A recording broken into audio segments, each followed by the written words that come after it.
everyone, it's Maria. Welcome to Polyglot Girl. This is my first, well, it's actually my second video this year, but it's like the first video with actual content in it. My previous video was me just talking about my language learning goals and my channel goals. So in this one, I just want to give you a few tips for language learning from this wannabe polyglot.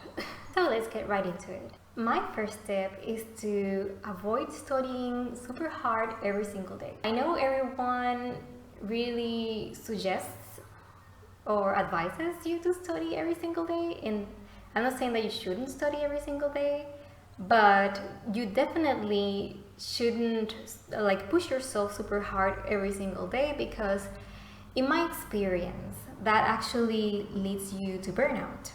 And if you feel like, even if you don't want to, if you feel like you have to study, you might actually feel like studying your target language is actually a chore, and it might become super tiring and super boring and super tedious. And that has actually happened to me in the past, that I set out to study more than one language at a time, and I was doing it every single day, and I was learning a lot of vocabulary every single day. I was making flashcards every single day, and that actually led me to burnout. Those languages were actually, I think, Italian and Chinese, Mandarin. Anyway, I made that mistake before, really pushing myself really hard every single day, and that, as I said, that only led me to burnout and to abandon my studies for a very long time. It's not a race, it's not a competition. Everyone has their own pace in which they learn things, and if it challenges you and if it motivates you to, try to make a lot of progress every single day, and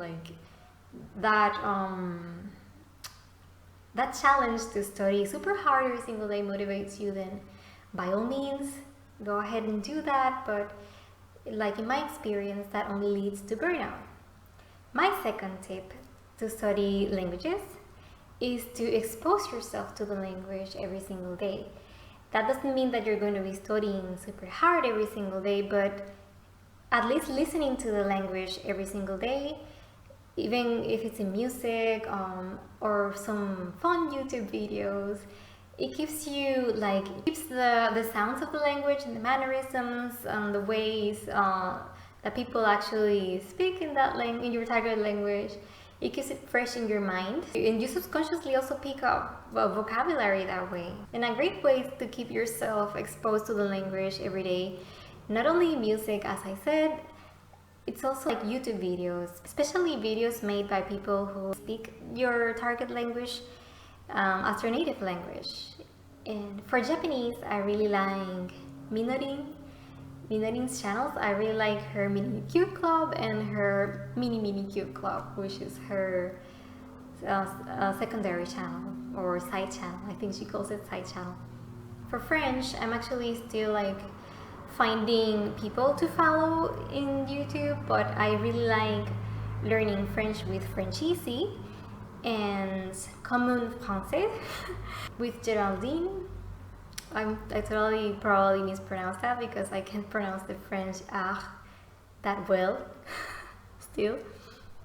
But those are channels that I really like. I'm gonna link them in the video description if you want to check them out if you're learning French and you're learning Japanese. Japanese, I follow a lot of YouTubers actually. I follow also Oshikeron. She makes recipes, and in her older videos she speaks Japanese constantly, so I really like all of her videos, even her new ones, but those ones, I still use them to practice, learn some vocabulary still today. My third tip is to try not to study more languages than you know you reasonably and realistically can at the same time. And this means if you know your limit is 2 languages at a time, don't try to push 3 or 4 languages at a time, because that can just overwhelm your brain, and you're not really putting that much energy into any of the languages. I have made that mistake myself in the past because I really wanted to learn Mandarin Chinese, and I really wanted to learn Japanese, and I really wanted to learn Korean, and I suddenly wanted to learn Italian. So I was studying all of those languages at once. I think that was in 2010.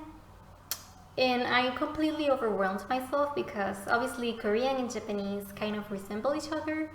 And we have Chinese that has the writing system with Hanzi, which is like, you know, the Chinese characters. I just got completely overwhelmed. And I just had to stop studying for a while. I know that my limit is 2 languages at a time. If I like, for a long time I studied only Japanese.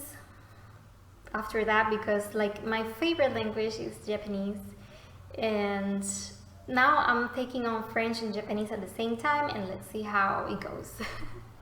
But I think 2 languages at a time is a reasonable target for me. My 4th tip is to read in your target language. Even if you don't understand everything that you're reading, reading in your target language is so important. You're going to be building more vocabulary and gaining speed in your fluency, and also because you need to know how your target language is written, because sometimes languages are spoken really differently than the way they're written, and that's true for French. French has a lot of silent letters and a lot of accents that you really need to like get to know. The accents obviously influence how the language is pronounced as well, so you need to know how words are actually written. And also, if you find yourself in your target language, like a country that speaks your target language, and they don't have the signs written in English, like what are you gonna do when they're written only in Japanese, for example, or in, I don't know, like Chinese or French, and like you don't know like what they're saying. So you have to really put some effort into learning the written language as well. And reading is a great way also to learn vocabulary and to really learn how to pronounce the language. I'm pretty sure my English, I learned a lot of English playing video games, because I would play video games with the subtitles, and reading the subtitles while listening to the language also helps a lot. I also probably learned a lot of English reading Harry Potter and other books that I was really into back then when I was learning English. My 5th tip is to stop comparing your progress to the progress of somebody else. Because obviously, as I said, everyone makes progress differently, and if we start like looking at our friend who's already like speaking full sentences when we're still trying to piece together like an introduction, or trying to learn like basic vocabulary, it can really like put us off. But it shouldn't be that way. Like, we shouldn't, as I said, it's not a competition, it's not a race, unless you really want to make it so to motivate yourself.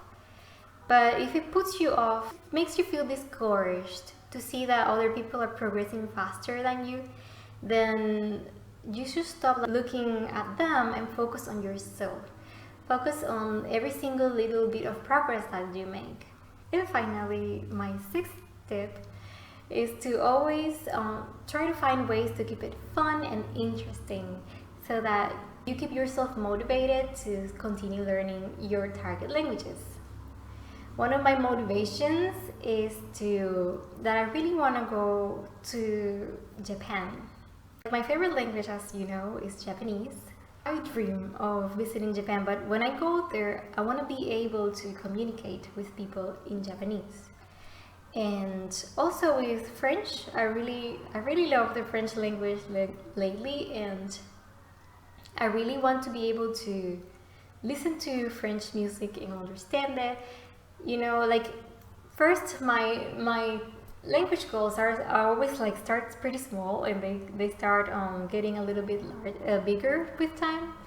So my French language goals right now, like my motivation is to understand the music that I listen to in French and actually understand people. Find little things that motivate you, and always like try to keep it fun and interesting. Making this channel is also a way for me to keep it fun and interesting, because I can communicate with other people who are learning languages, not necessarily the languages that I'm learning right now, but you know, that are in this process of learning a new language. And connecting with people like that, I think, will make this journey really, really fun and really interesting. So this is it for this video. I hope you found some value in this, and if you like this sort of videos about learning languages and becoming a polyglot, subscribe to this channel. I will be posting weekly videos, so hopefully I'll see you next week. Bye!